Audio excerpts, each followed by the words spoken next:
is Sid. If you're not new, welcome back. If you are new, welcome. My name is Sid and I'm a cut and sew designer, and I thrift and I rework or reconstruct pieces.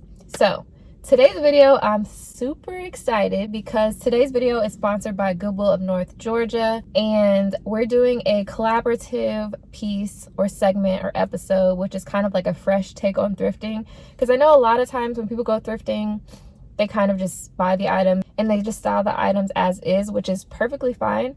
But I'm going to show you guys some ways that you can rework your pieces, reconstruct your pieces to kind of turn them into something else. And if you don't know how to sew, that's perfectly fine. I will have some no sew options in here as well as some no nothing options, basically, where you really don't have to do anything. I'm just trying to give you ideas of certain things that you can look out for at your local Goodwill that is pretty much always there, but you might overlook it because you're just not really sure how to style it, you know, whatever the reason may be. So I'm gonna give you guys some tips also along the way. I'm super excited. So I'm just gonna take you guys inside. We're gonna pick out some pieces, and then I'm gonna take you guys home with me, and we're going to reconstruct or rework those pieces.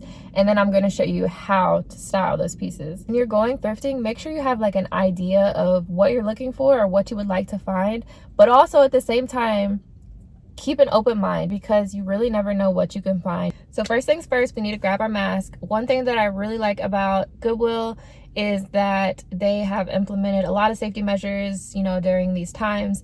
And the first and the most important thing is that everyone must wear a mask. That includes all of the staff as well as all of the consumers. So we're gonna grab our mask and then we're just going to head inside. Hopefully we can find some good stuff, and I will check back with you guys after I'm done.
Okay, you guys, I did really well in there. You know, as you saw, I had like a cart full of stuff. I'm super excited to go home and show you guys how to reconstruct some of these pieces. So I will see you guys when I get home.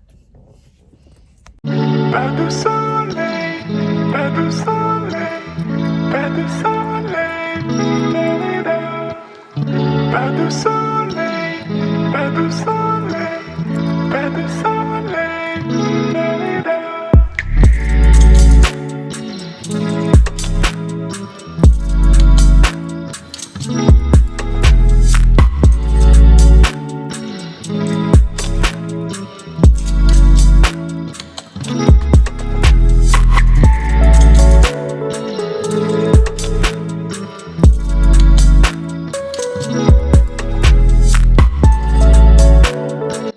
So for this first flip, all you need is a pair of blue jeans. Doesn't really matter what brand or anything. All you need is a pair of jeans.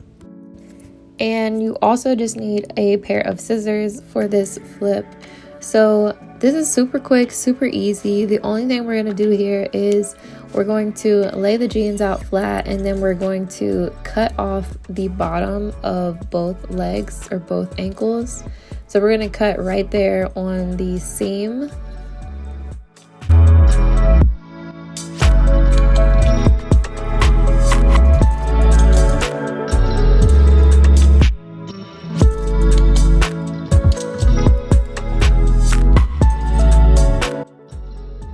So the next thing we're going to do is we're going to cut off the waist.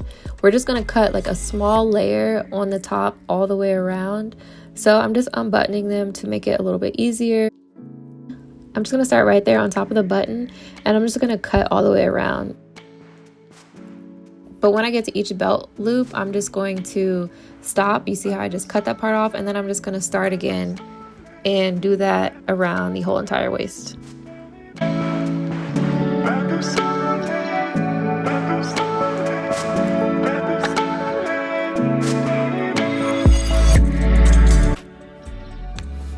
So now that we did that, we're just going to flip them around, and we're going to do the same exact thing on the pockets, just as we did the waist and just as we did the ankles. I'm just going to cut a small strip, just cut that top part of the seam off, and I'm going to do that on both of the pockets.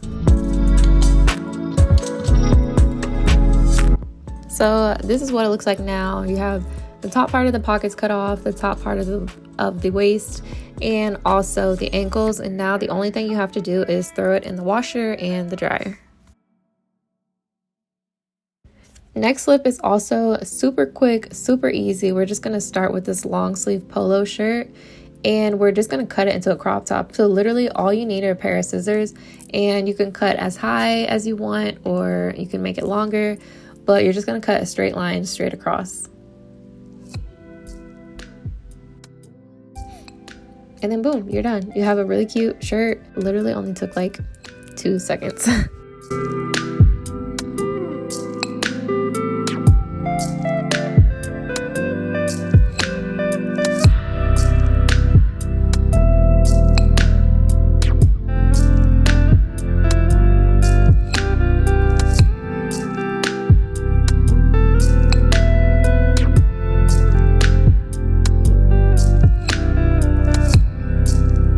So for the next flip, we're going to start off with a pair of jeans and a pair of swishy sweatpants.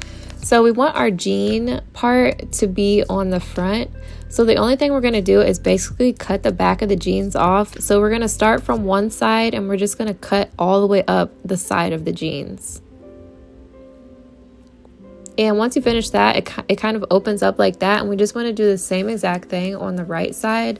So that's what I'm doing here. I'm just cutting all the way up the side of the seam. Once you're done with that part, we just have to cut the inside crotch area off.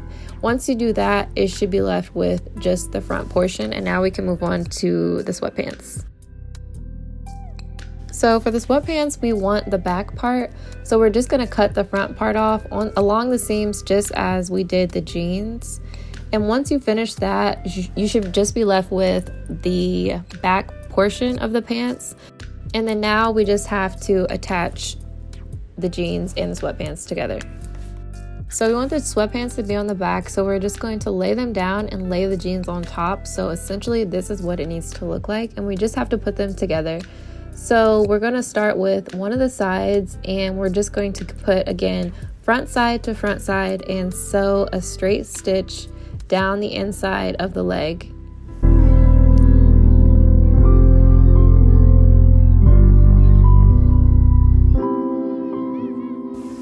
So once you're done with that side, we're just going to flip it around, and as you can see, we have a first little portion done. So now we just have to connect the other side of the hip. So we're just going to do the same thing, front side to front side, and we're just going to flip the pants inside out again to make it easier to sew.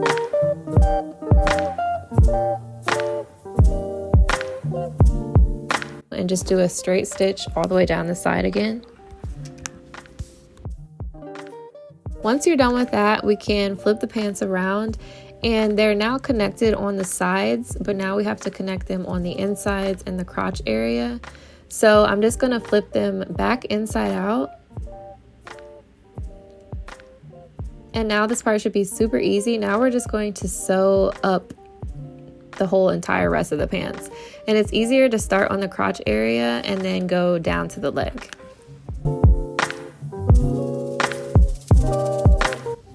So once you're done with all of that, we can just go ahead and flip the pants back to the correct side, and boom, you're done. Your sweatpant jean situation came out pretty fire. I really liked that the back of the sweatpants still had the zipper, so I left that part on there. I thought that part looked really fire, and that's it.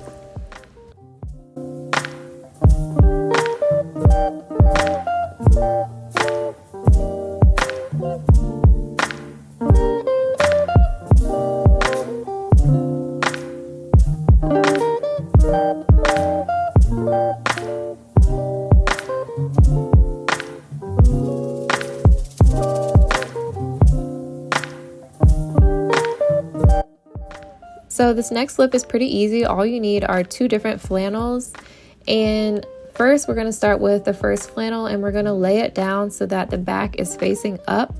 All you need are a pair of scissors, and the only thing we're going to do is we're going to cut right down the middle of the flannel. And once you get one done, we're just going to do the same exact thing to the other one. Just lay it down flat and cut right down the middle.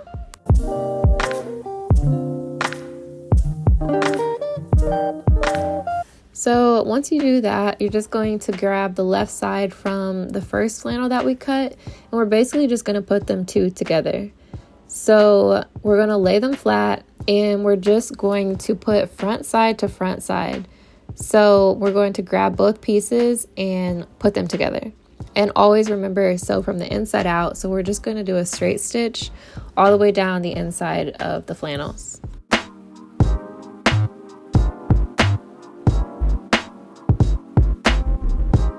And then boom, after you're done with that, you're done.